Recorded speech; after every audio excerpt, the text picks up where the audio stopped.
Shalom, jemaat dikasih dalam Tuhan. Senang sekali bisa berjumpa kembali dengan Bapak Ibu sekalian di dalam ibadah online kita hari ini. Saya terus berdoa agar Bapak Ibu, saudara sekalian tetap dalam kondisi sehat dan kiranya kasih setia Tuhan boleh terus menyertai dan melindungi Bapak Ibu, saudara sekalian. Mari saat ini kita mau datang kepada Tuhan, kita mau beribadah kepada Dia. Kita persiapkan diri kita, saya undang Bapak Ibu untuk bangkit berdiri, kita mengambil waktu teduh sejenak di hadapan Tuhan.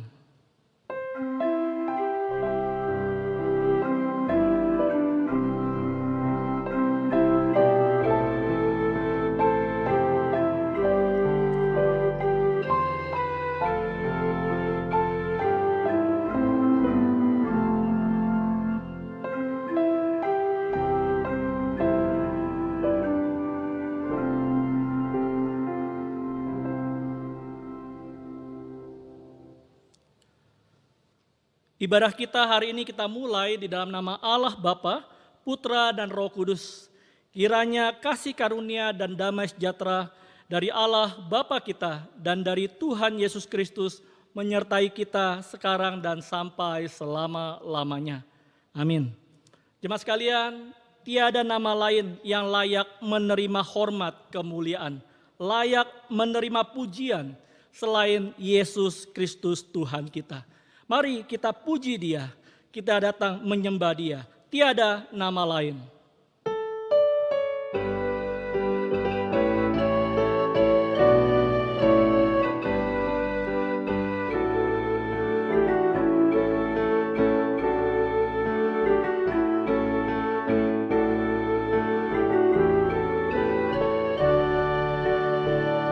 Tiada nama seperti nama Yesus, tiada nama seperti nama Tuhan, tiada nama seperti nama Yesus, layak menerima hormat kemuliaan, layak terima kuasa dan pujian.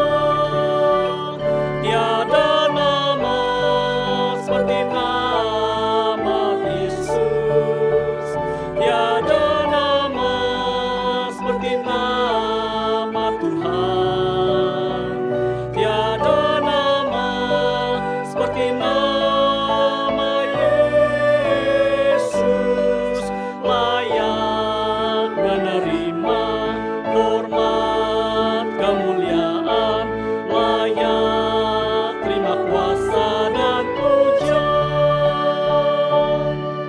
Tinggikan namanya di atas bumi, seperti di dalam surga. Tinggikan namanya di atas bumi, beri pujian dan hormat, muliakan namanya.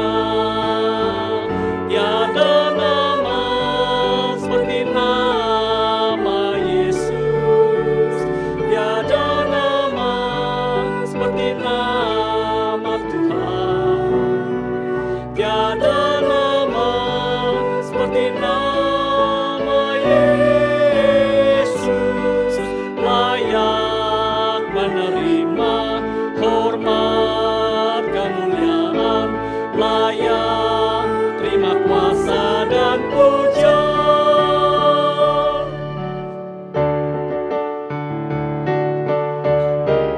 Saudara, terpujilah nama Yesus. Mari kita bawa sama-sama masyurkan namanya. Terpujilah nama Yesus, Allah dan Surga, masyurkan namanya, sembahkan mahkota mulia, beri hormat,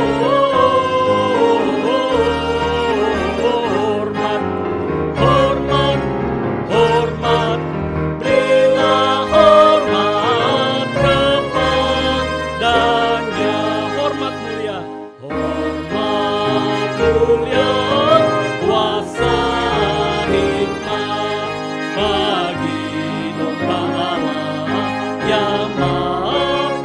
buat kita, pujilah Dia selamanya.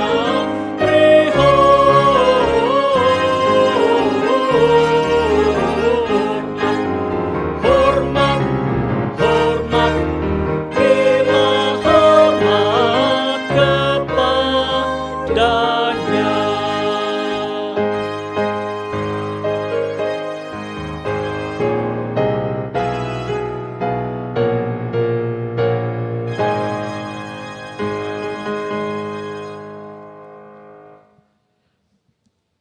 Bersorak-sorailah hai orang-orang benar dalam Tuhan, sebab memuji-muji itu layak bagi orang-orang jujur. Sebab segala sesuatu adalah dari Dia dan oleh Dia dan kepada Dia, bagi Dialah kemuliaan sampai selama-lamanya. Mazmur 33 ayatnya yang pertama. Bapak, Ibu, Saudara sekalian dipersilakan untuk duduk kembali. Jemaat sekalian, sebuah pujian yang berjudul Sing Hallelujah to the Lord mengajak kita untuk mengingat kembali akan kebaikan Tuhan yang selalu mengasihi kita dengan setianya. Dan sebagai umat yang mengalami kasih setia Tuhan, sudah selayaknya kita memuji Dia, kita memuliakan Dia. Kita naikkan pujian Sing Hallelujah to the Lord.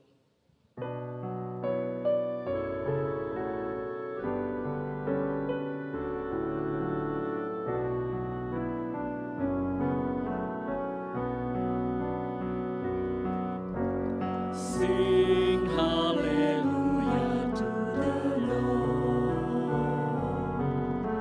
Sing hallelujah to the Lord. Sing hallelujah, sing hallelujah, sing hallelujah to the Lord. Sing hallelujah to the Lord. Sing hallelujah to the Lord. Sing hallelujah, sing hallelujah, sing hallelujah to the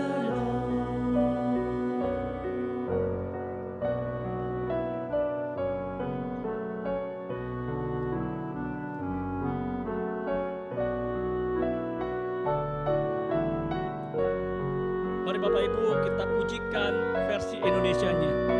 Nyanyikanlah haleluya, haleluya, haleluya. Kita naikkan pujian ini bersama-sama.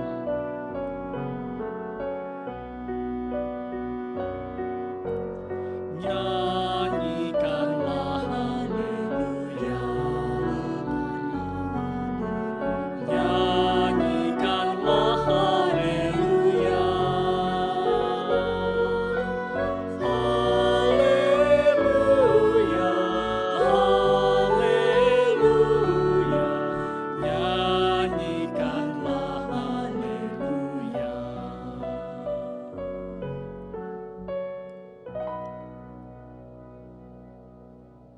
Mari Bapak Ibu, saya undang kita semua untuk kita boleh datang kepada Tuhan. Saat ini kita mau mengakui segala dosa kita di hadapan Tuhan. 1 minggu sudah kita lewati dan mungkin ada perkataan, ada perbuatan, ada tindakan kita yang mendukakan hati Tuhan. Karena itu mari hari ini kita mau datang kepada Tuhan. Kita mengakui semua dosa kita di hadapan Tuhan supaya Tuhan memulihkan setiap kita. Mari kita berdoa. Tuhan Bapa kami yang baik, kami mengucap syukur ya Tuhan. Engkau Allah yang begitu mengasihi kami. Dan kasih setiamu ya Tuhan tidak pernah meninggalkan setiap kami Bapa. Dan saat ini ya Tuhan, ketika kami mau datang kepada Engkau, kami mau mengakui ya Tuhan, segala kesalahan kami, segala dosa yang kami lakukan sepanjang 1 minggu ini ya Tuhan. Mungkin ada pikiran, ada perkataan, bahkan tindakan kami ya Tuhan, yang kami lakukan bahkan mungkin kami sadari dan tidak kami sadari ya Tuhan, dan itu mendukakan hati Engkau. Perkataan yang tidak berkenan kepada Engkau, perkataan yang kami ungkapkan ya Tuhan kepada keluarga kami, anak-anak kami, istri kami, bahkan mungkin karyawan kami, orang-orang di sekeliling kami ya Tuhan. dan itu membuat Engkau sedih. Kami ya Tuhan saat ini juga ya Tuhan memohon pengampunan ya Tuhan untuk pikiran yang tidak benar ya Tuhan yang mungkin seringkali kami lakukan. Kiranya ya Tuhan hari ini Engkau boleh mengampuni setiap kami ya Tuhan. Dan kami percaya Tuhan ketika kami boleh datang kepada Engkau dengan segala kerendahan hati kami, dengan kesungguhan kami untuk memohon pengampunan, maka Roh Kudus ya Tuhan akan mengampuni setiap kami. Ini doa kami ya Tuhan dan pengakuan kami di hadapan Engkau. Hanya di dalam nama Tuhan Yesus Kristus kami berdoa dan memohon pengampunan. Amin. Jemaat sekalian, bagi setiap kita yang mengakui dosa kita di hadapan Tuhan, maka dengarkanlah berita anugerah di dalam Efesus pasal yang keempat ayat 22 sampai 24. Demikian firman Tuhan, yaitu bahwa kamu berhubung dengan kehidupanmu yang dahulu harus menanggalkan manusia lama, yang menemui kebinasaannya oleh nafsunya yang menyesatkan, supaya kamu dibaharui di dalam roh dan pikiranmu, dan mengenakan manusia baru yang telah diciptakan menurut kehendak Allah, di dalam kebenaran dan kekudusan yang sesungguhnya. Mari jemaat sekalian, saya undang kita untuk bangkit berdiri. Ada petunjuk hidup baru yang Tuhan ingin kita lakukan di dalam kehidupan kita.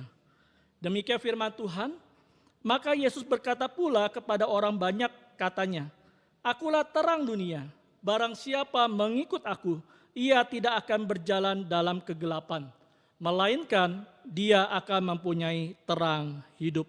Yohanes pasal 8 ayat 12. Mari jemaat sekalian masih tetap dengan posisi berdiri, kita bersama-sama dengan gereja di sepanjang zaman dan segala tempat, kita mengikrarkan iman percaya kita seturut dengan pengakuan iman rasuli yang berbunyi demikian. Aku percaya kepada Allah, Bapa yang Maha Kuasa, Khalik langit dan bumi, dan kepada Yesus Kristus, anak yang tunggal Tuhan kita, yang dikandung dari Roh Kudus, lahir dari anak darah Maria, yang menderita sengsara di bawah pemerintahan Pontius Pilatus, disalibkan, mati dan dikuburkan, turun ke dalam kerajaan maut. Pada hari yang ketiga, bangkit pula dari antara orang mati, naik ke sorga, duduk di sebelah kanan Allah, Bapa yang Maha Kuasa, dan dari sana ia akan datang untuk menghakimi orang yang hidup dan yang mati.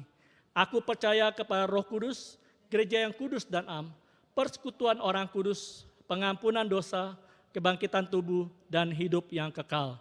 Amin. Jemaat dipersilakan duduk kembali. Mari jemaat sekalian, sebelum kita mendengarkan kebenaran firman Tuhan, kita naikkan pujian ini sekali lagi, Sing Hallelujah to the Lord versi bahasa Indonesianya.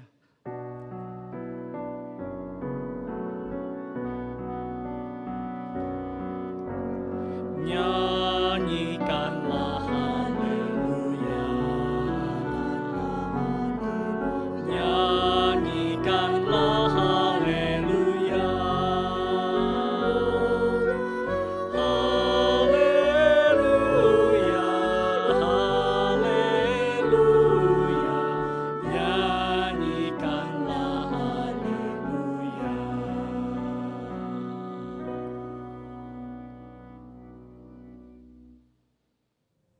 Marilah kita sama-sama berdoa mempersiapkan hati kita untuk mendengarkan firman Tuhan. Ya Tuhan, kiranya Engkau sekali lagi menolong kami, mengajar kami, bahkan menyapa kami dengan kebenaran firman-Mu. Untuk kami boleh mengerti apa yang menjadi isi hati-Mu dan maksud rencana-Mu di dalam kehidupan kami. Urapilah hamba-Mu dalam menyampaikannya. Kiranya Roh Kudus boleh menolong menyampaikan berita firman ini dengan tepat sebagaimana yang Kau kehendaki, bahkan urapi setiap kami yang mendengarnya. Biarlah kami juga boleh mengerti akan firman-Mu, bahkan dimampukan melakukannya dalam hidup kami.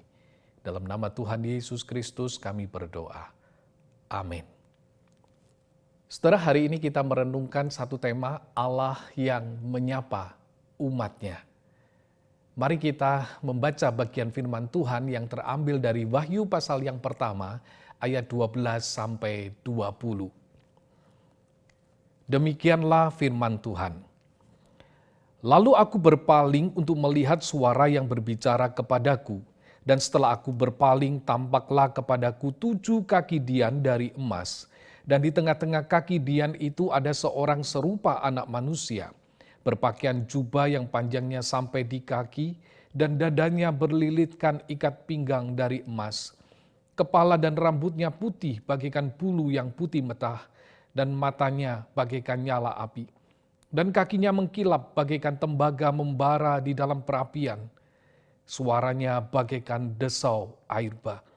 Dan di tangan kanannya ia memegang 7 bintang, dan dari mulutnya keluar sebilah pedang tajam bermata 2, dan wajahnya bersinar-sinar bagaikan matahari yang terik.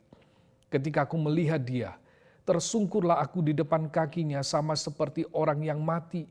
Tetapi ia meletakkan tangan kanannya di atasku lalu berkata, "Jangan takut, aku adalah yang awal dan yang akhir, dan yang hidup. Aku telah mati, namun lihatlah, aku hidup sampai selama-lamanya, dan aku memegang segala kunci maut dan kerajaan maut. Karena itu tuliskanlah apa yang telah kau lihat, baik yang terjadi sekarang maupun yang terjadi sesudah ini. Dan rahasia 7 bintang yang telah kau lihat pada tangan kananku, dan 7 kaki dian emas itu. 7 bintang itu ialah malaikat 7 jemaat, dan 7 kaki dian itu ialah 7 jemaat." Sampai demikian pembacaan firman Tuhan. Saudara, satu saat di dalam sebuah acara final pemilihan Putri Indonesia, seorang juri menanyakan sebuah pertanyaan kepada para finalis. "Setujukah Anda dengan pepatah yang mengatakan, sahabat sejati seperti bayangan sendiri, selalu berada di dekat Anda dimanapun Anda berada?" Saudara, ada finalis yang menjawab setuju, dengan alasan sahabat akan selalu mendukung dan mendoakan sahabatnya, seperti bayangan sendiri. Mungkin kita juga berpikir demikian. Sahabat sejati itu selalu dekat dengan kita, ada di mana kita berada. Namun saudara, jawaban seorang peserta yang pada akhirnya terpilih menjadi Putri Indonesia tidaklah demikian. Dia berkata, "Saya tidak setuju dengan pepatah itu. Bayangan hanya ada jika saya berada di dekat sinar. Jika tidak ada cahaya, jika tidak ada sinar, maka tidak ada bayangan." Saudara, saya pikir memang ini jawaban yang tepat. Bukankah seorang sahabat memang dibutuhkan pada saat gelap? Yaitu pada saat kita menghadapi kesulitan di dalam kehidupan kita. Apa gunanya seorang sahabat kalau ternyata di saat gelap dia justru hilang dari hidup kita? Saudara, kita menginginkan ada yang menemani kita pada saat-saat yang gelap dalam hidup kita. Kita ingin ada yang tetap bersama kita saat kita mengalami masa-masa yang sulit. Namun saudara, kadang kita merasa sendiri ketika kita menghadapi problema di dalam hidup kita, bukan? Ketika kita menghadapi masalah, dan masalah itu semakin berat, dan masalah itu semakin menekan kita, tidak saja kita merasa ditinggalkan orang, tetapi kadang kita juga merasa ditinggalkan Tuhan. Saudara, benarkah Tuhan meninggalkan kita? Benarkah Tuhan tidak peduli dengan kita? Jemaat yang mendapatkan berita dari kitab Wahyu ini, saudara, adalah jemaat yang sedang menderita. Demi mempertahankan iman, mereka harus berhadapan dengan penjara. Mereka harus berhadapan dengan aniaya. Mereka harus kehilangan orang-orang dekat mereka. Dan mereka harus menghadapi kematian yang tidak terduga yang bisa menghampiri mereka sewaktu-waktu. Namun saudara, rupanya tidak hanya jemaat. Rasul Yohanes penerima penglihatan ini juga sedang menghadapi penderitaan. Ketika mendapatkan penglihatan ini, Yohanes sedang berada di dalam pembuangan. Ia terasing di sebuah pulau kecil yang bernama Patmos itu. Karena itu ia berkata, "Aku, Yohanes, saudara sekutumu dalam kesusahan." Penerima berita ini adalah mereka yang sama-sama sedang berada dalam kondisi yang sulit. Mereka berada di tengah-tengah penderitaan yang mengancam nyawa mereka. Saudara, di tengah-tengah keadaan yang seperti itu, mereka juga mungkin bertanya-tanya, di manakah Tuhan? Mengapa ia berdiam diri ketika umatnya menghadapi penderitaan? Saudara, benarkah Tuhan tidak peduli dengan umatnya? Di dalam teks yang kita baca, kita menemukan bahwa Tuhan tahu kesulitan umatnya. Bahkan ia peduli dan menyapa umatnya. Yang pertama, saudara, ia menyapa dengan menyatakan dirinya. Saudara, sejak kecil kita memiliki gambaran sosok superhero. Baik itu Superman, Batman, Spiderman, Ant-Man, Thor, dan lain-lain. Anak-anak suka dengan para superhero ini. Bahkan mereka juga ingin menjadi seperti Superman, ingin menjadi seperti Batman. Mengapa, saudara? Sebab para tokoh ini, saudara, memiliki kekuatan. Mereka punya kehebatan, serta berbagai macam senjata yang luar biasa. Mungkin kita akan merasa senang kalau kita berada dekat dengan superhero. Kenapa, saudara? Karena kita merasa aman, bukan? Kita merasa dengan apa yang mereka punya, kita akan tenang dan semua masalah itu akan terselesaikan. Jika kita tahu bahwa kita sedang bersama pribadi yang kuat, maka itu akan menolong kita, saudara, untuk bertahan, bukan? Yohanes melihat 7 kaki dian dari emas yang melambangkan jemaat Tuhan atau gereja Tuhan. Gereja Tuhan itu bagaikan kaki dian yang menjadi penerang bagi dunia ini. Menjadi saksi Kristus di tengah-tengah dunia ini. Tetapi sekarang kaki dian itu sedang menghadapi satu goncangan besar yang mengancam akan keberadaannya. Namun saudara, sekalipun ada ancaman, sekalipun ada kuasa yang mencoba menghancurkan mereka, Yohanes melihat sebuah fakta yang ditunjukkan di dalam penglihatannya. Ayat 13 dikatakan, di tengah-tengah kaki dian itu ada seorang serupa anak manusia. Anak manusia yang menunjuk pada pribadi Kristus yang telah bangkit itu, sedang berada di tengah-tengah ke-7 kaki dian itu. Setelah ia tidak jauh. Ia ada dan dekat dengan gerejanya. Kristus ini mengenal gerejanya. Dan ia tahu apa yang diperlukan oleh gerejanya. Karena itu, saudara, ia menunjukkan siapa dirinya. Dalam bagian ini digambarkan pula pekerjaan Kristus yang telah mati itu, yang sudah menjadi korban bagi mereka. Dan sekarang ia menjadi imam besar di hadapan Allah bagi umatnya. Tidak hanya itu, saudara, kepada Yohanes dan jemaat juga dinyatakan kemuliaannya. Dinyatakan keagungannya, kekudusannya, kemahakuasaan Kristus. Bahkan kuasa penghakiman yang sudah ada di tangannya. Ayat 14 katakan kepala dan rambutnya putih bagaikan bulu yang putih meta. Matanya bagaikan nyala api. Kakinya itu mengkilap bagaikan tembaga membara di dalam perapian. Suaranya bagaikan desau air bah. Di tangan kanannya ia memegang 7 bintang. Dan dari mulutnya keluar sebilah pedang tajam bermata 2. Dan wajahnya bersinar-sinar bagaikan matahari yang terik. Saudara, apa yang dilakukan oleh Kristus yang menyatakan keilahiannya itu? Dicatat di sana, saudara, ia memegang ke-7 bintang itu dengan tangan kanannya. Tangan kanan itu, saudara, melambangkan kekuasaan, melambangkan kekuatan. Kristus itu memegang kehidupan para pemimpin jemaat ini. Dalam bayangan jemaat, dalam bayangan para pemimpinnya, Hidup mereka itu mungkin merasa sudah hampir jatuh ke tangan musuh yang menangkap mereka. Mereka sudah hampir jatuh ke tangan orang-orang yang menganiaya mereka, bahkan menghabisi mereka. Tetapi saudara, ternyata tidak demikian. Hidup mereka itu tidak jatuh ke tangan musuh, tapi berada di tangan Tuhan yang kuat yang memegang mereka. Saudara, Allah itu selalu menyatakan dirinya di tengah-tengah kesulitan umatnya, bukan?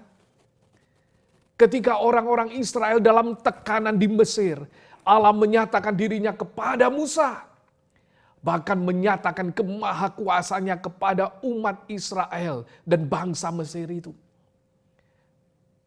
Ketika Yosua berada di dalam kegentaran menghadapi Yeriko, Allah menampakkan dirinya, menyatakan dirinya sebagai panglima bala tentara Tuhan.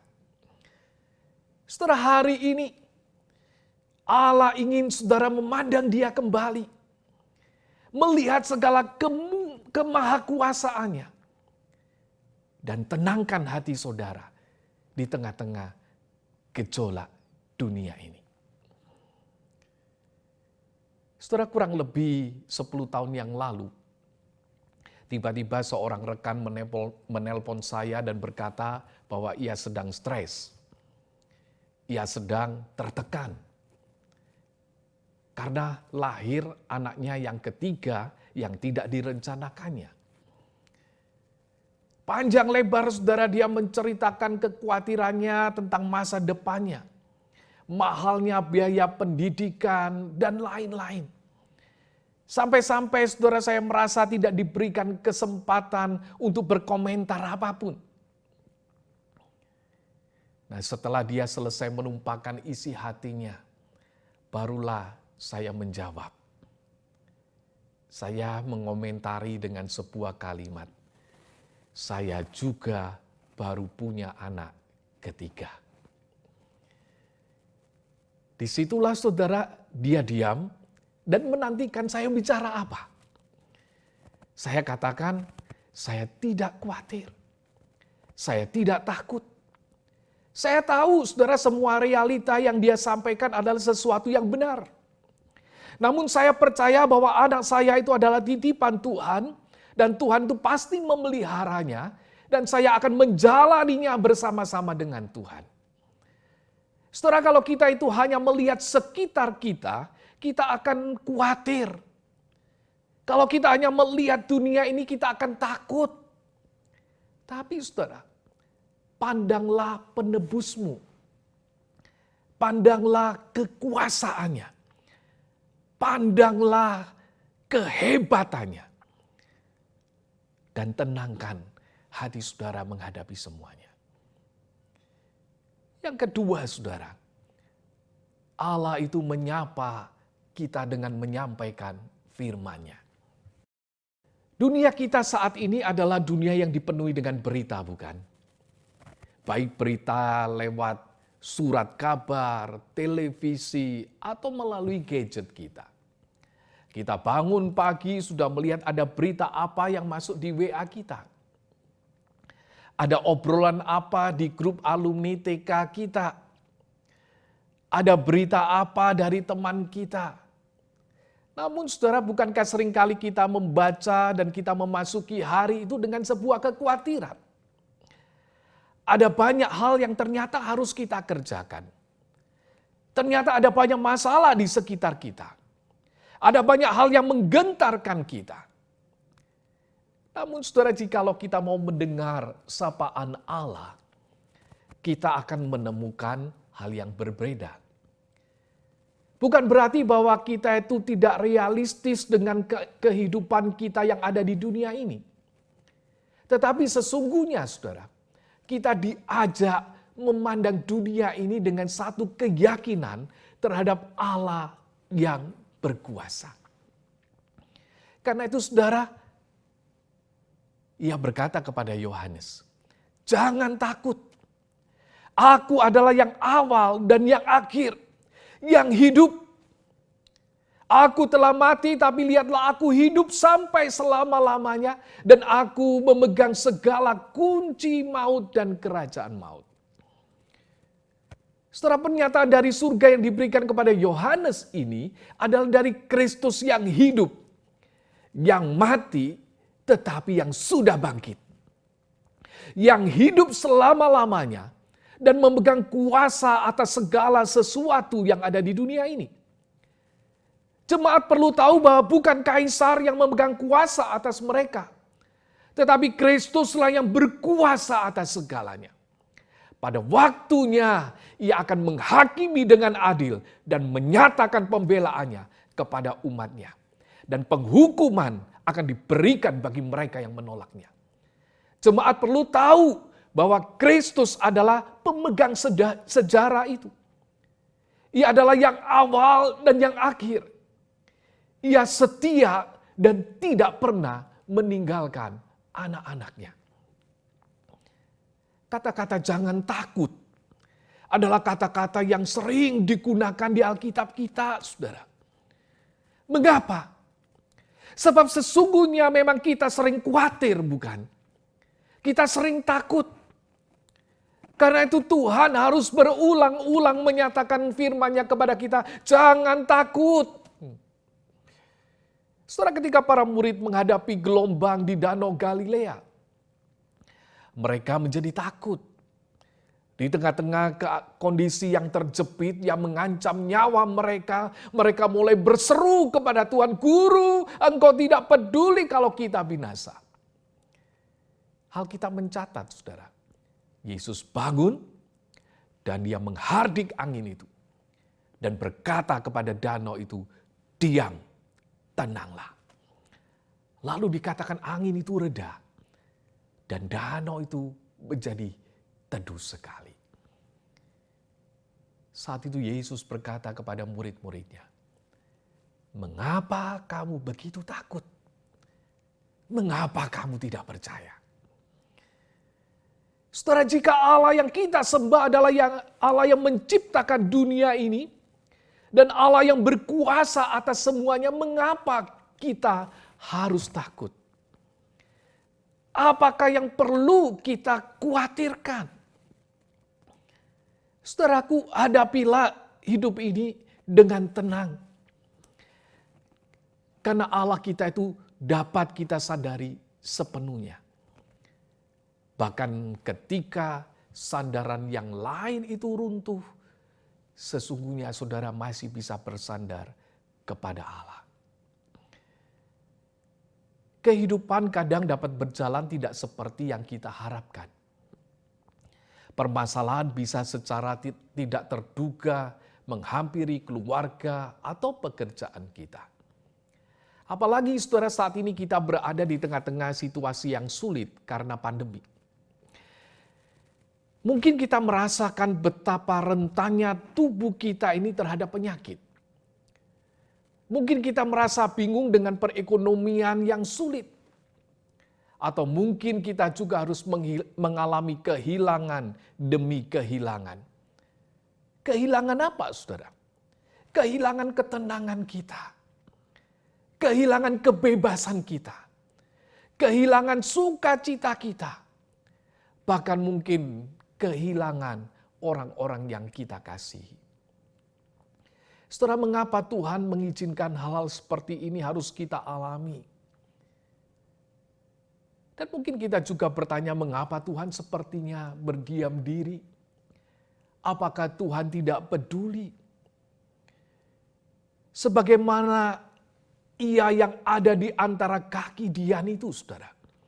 Sesungguhnya Kristus itu ada di tengah-tengah kehidupan anak-anaknya.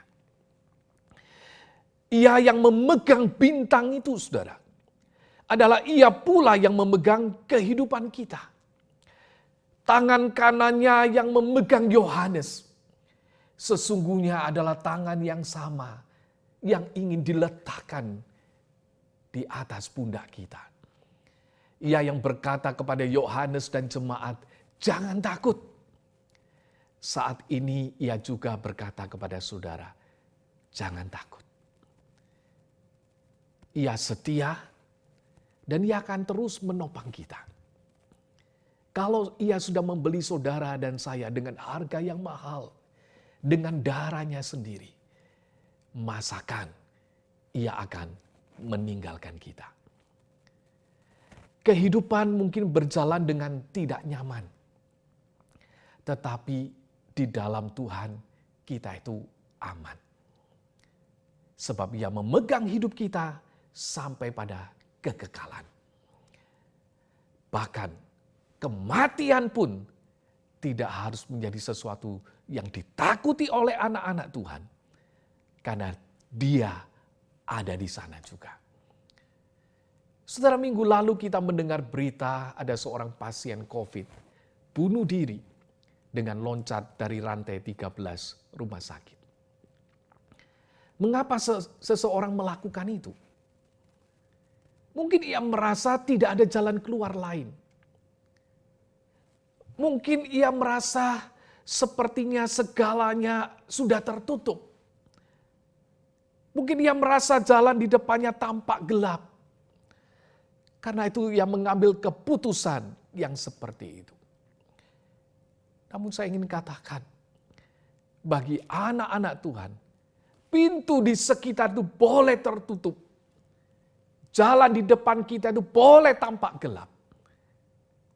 Tetapi kita itu masih bisa memandang ke atas. Memandang Tuhan kita yang akan terus menopang di dalam keadaan apapun.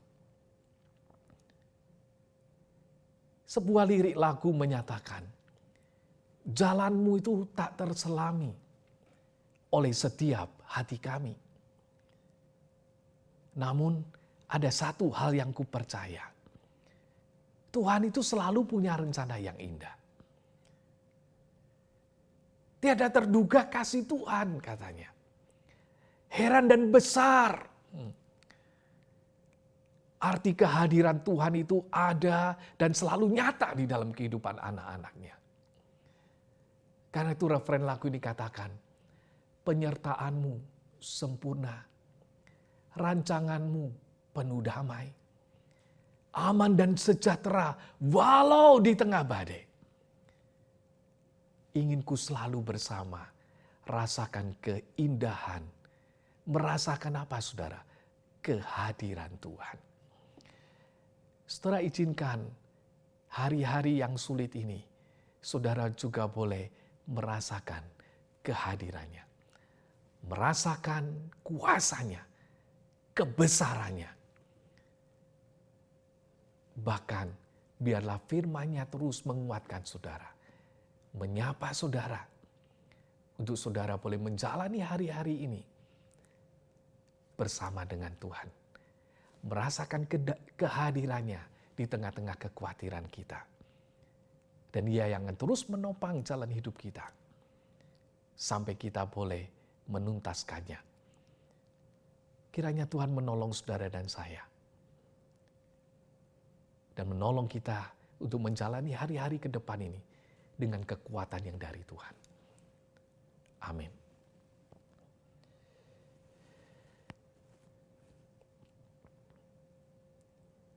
Ya Tuhan, biarlah kami terus boleh mengingat akan sapaan-Mu. Jangan biarkan kami tenggelam di dalam masalah kami, problem kami, kesulitan kami, kebosanan kami. Malah kami mencarinya dari tempat-tempat yang lain. Tapi izinkanlah kami boleh menghampiri Engkau. Izinkanlah kami boleh kembali melihat siapa Engkau. Dan biarlah firman-Mu itu yang terus boleh menjadi kekuatan kami.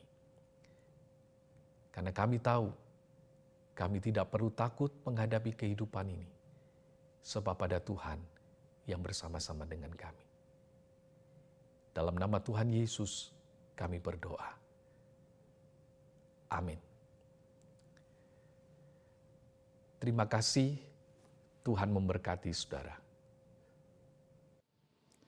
Mari jemaat sekalian, tiba saatnya bagi kita untuk memberikan yang terbaik bagi Tuhan. kita mau memberikan persembahan kita sambil kita menaikkan pujian sungguh indah.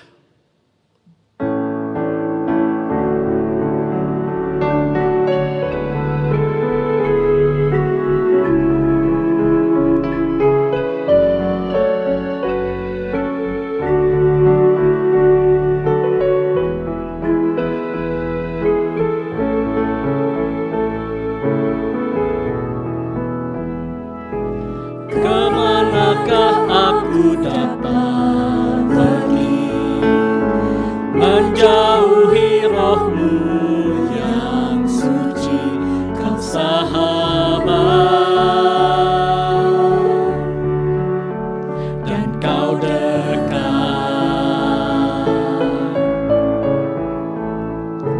Bahkan seluruh pengabdianku tak bisa membalas kesetiaan-Mu, sungguh mulia dan berharga, sungguh besar pengorbanan-Mu bagiku, terlalu dalam untuk dimengerti, sungguh besar, sungguh indah yang Kau pikirkan tentangku, tak terselami bagiku, sungguh indah. Kita pujikan pujian sekali lagi.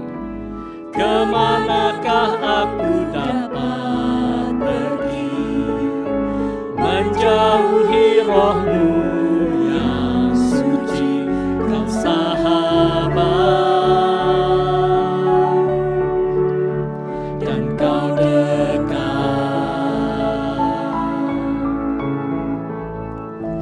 Bahkan seluruh pengabdianku tak bisa membalas kesetiaan-Mu, sungguh mulia dan berharga, sungguh besar pengorbanan-Mu bagiku, terlalu dalam untuk dimengerti, sungguh besar, sungguh indah yang Kau pikirkan tentangku, tak terselami bagiku, sungguh indah pengorbanan-Mu, sungguh besar pengorbanan-Mu bagiku, terlalu dalam untuk dimengerti, sungguh besar, sungguh indah yang Kau pikirkan tentangku, tak terselami bagiku, sungguh indah.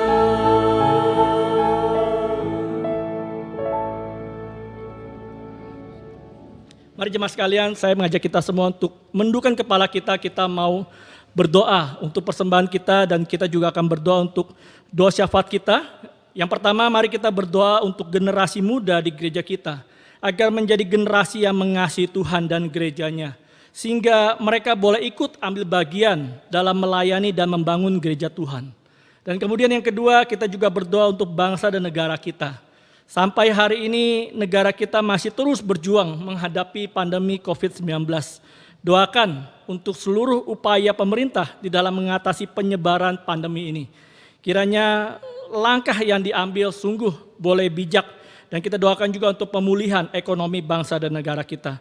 Mari kita berdoa untuk pokok doa ini. Tuhan Bapa kami mengucap syukur Bapa. Saat ini kami diberikan kesempatan untuk memberikan yang terbaik untuk Engkau. Sebagai ungkapan rasa syukur kami ya Tuhan atas apa yang telah Kau berikan di dalam kehidupan kami. Terimalah ya Tuhan persembahan ini, biarlah Kau pakai ya Tuhan untuk kemuliaan nama-Mu saja. Kami berdoa ya Tuhan untuk setiap orang-orang yang akan mengelola persembahan ini ya Tuhan. Bila Kau berkati mereka juga ya Tuhan. Sehingga persembahan ini boleh dipakai ya Tuhan dengan baik. Kami berdoa juga ya Tuhan untuk beberapa pokok doa. Yang pertama kami berdoa untuk generasi muda di gereja ini ya Tuhan. Ada begitu banyak anak-anak muda yang saat ini ya Tuhan, mereka sungguh-sungguh serius untuk mengikut Tuhan. Mereka juga punya hati untuk mengasihi Tuhan. Kami berdoa ya Tuhan, biarlah di dalam segala kesungguhan hati mereka, di dalam semangat mereka, mereka juga boleh ikut ambil bagian di dalam pelayanan di dalam gereja ini ya Tuhan. Kau pakai setiap mereka ya Bapa. Kiranya mereka juga boleh memakai hidup mereka untuk membangun gereja-Mu di tempat ini. Kami juga ya Tuhan tidak lupa berdoa untuk bangsa dan negara kami. Di tengah-tengah situasi pandemi COVID-19 ini ya Tuhan, ketika pandemi ini boleh mengacaukan berbagai macam hal ya Tuhan, membawa pergumulan bangsa dan negara ini semakin berat. Ada orang-orang yang kehilangan pekerjaan, ada orang-orang yang sakit ya Tuhan dan terinfeksi akan COVID-19 ini Bapa.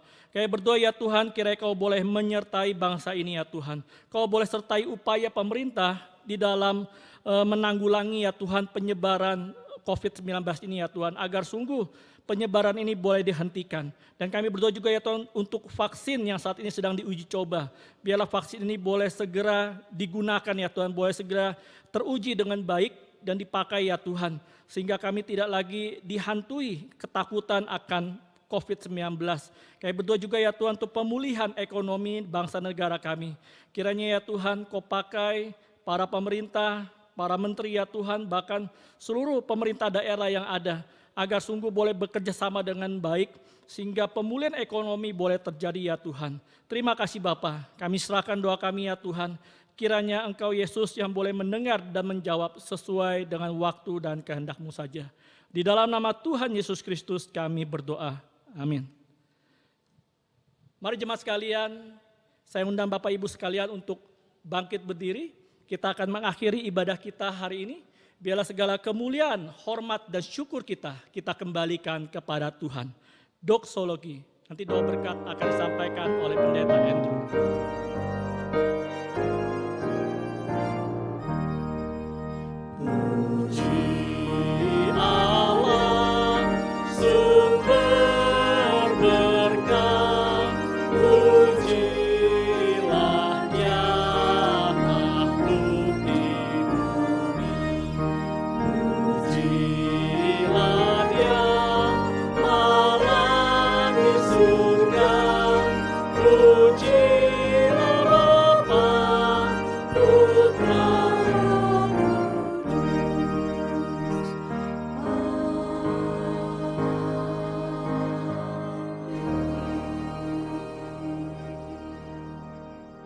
Jemaat dikasihi oleh Tuhan, ingatlah bahwa Tuhan terus menyapa kita dalam kasih karunia yang begitu besar kepada kita. Mari arahkan hati kita kepada Tuhan dan terimalah berkat-Nya. Tuhan memberkati engkau dan melindungi engkau. Tuhan menyinari engkau dengan wajah-Nya dan memberikan engkau kasih karunia. Tuhan menghadapkan wajah-Nya kepadamu dan memberikan engkau damai sejahtera mulai saat ini sampai selama-lamanya. Amin.